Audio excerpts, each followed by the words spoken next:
రిపోర్టర్లమని చెప్పి tipper driver వద్ద డబ్బులు లాక్కున్న ఘటన హంటర్ రోడ్ న్యూ సాయంపేట శివార్లో చోటు చేసుకుంది.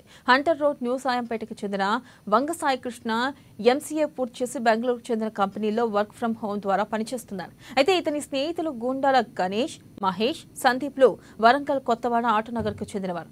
ఆదివారం వీకెండ్ కావడంతో వీరందరూ కలిసి సాయంత్రం 7 గంటల సమయంలో న్యూ సాయంపేట శివార్లో గల రైల్వే ట్రాక్ పక్కన కూర్చొని మద్యం సేవిస్తున్నారు. ఇక వీరు ముందు నుండి టిప్పర్ వెహికల్స్ వెళ్తూ ఉండగా వీరందరూ కలిసి ఒంటరిగా వస్తున్న టిప్పర్ ఆపి డ్రైవర్తో ప్రెస్ రిపోర్టర్లమని, హ్యూమన్ రైట్స్ ఆఫీసర్లమని చెప్పి బెదిరించి డబ్బులు అడిగారు. అతను ఇవ్వకపోవడంతో అతని జేబులో ఉన్న 400 రూపాయలను బలవంతంగా తీసుకుని ఇంకా డబ్బులు ఇవ్వకపోతే నిన్ను ఇక్కడే చంపుతామని బెదిరించారు. ఇక నెమరికొమ్మల సురేష్ రావు ఫిర్యాదు మేరకు సుబేదారి ఎస్ఐ ఎండి గాలిబ్ కేసు నమోదు చేసి దర్యాప్తు చేసి అనంతరం నిందితులను పట్టుకుని రిమాండ్కి తరలించారు.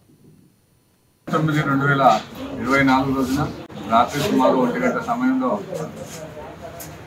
గంట సమయంలో శాంపేటలో టిప్పర్ వెళ్తుండగా కొందరు వ్యక్తులు వచ్చి వారి దగ్గర నుంచి దౌర్జన్యంగా డబ్బులు గుంజుకొని మరియు వారి ద్వారా గూగుల్ పే కొట్టించుకున్నటువంటి 4 శాంపేట వ్యక్తులను ఈరోజు మార్నింగ్ అరెస్ట్ చేసింది. ఇందులో భాగంగా వారందరినీ కూడా ప్రెస్ మళ్ళీ అదేవిధంగా ఎన్హెచ్ఆర్సీలో పనిచేస్తామని వాళ్ళను బెదిరించి వాళ్ళ దగ్గర డబ్బులు కొట్టుకున్న వ్యక్తులను ఇవాళ రిమాండ్ చేస్తూ రిమాండ్ పంపారు.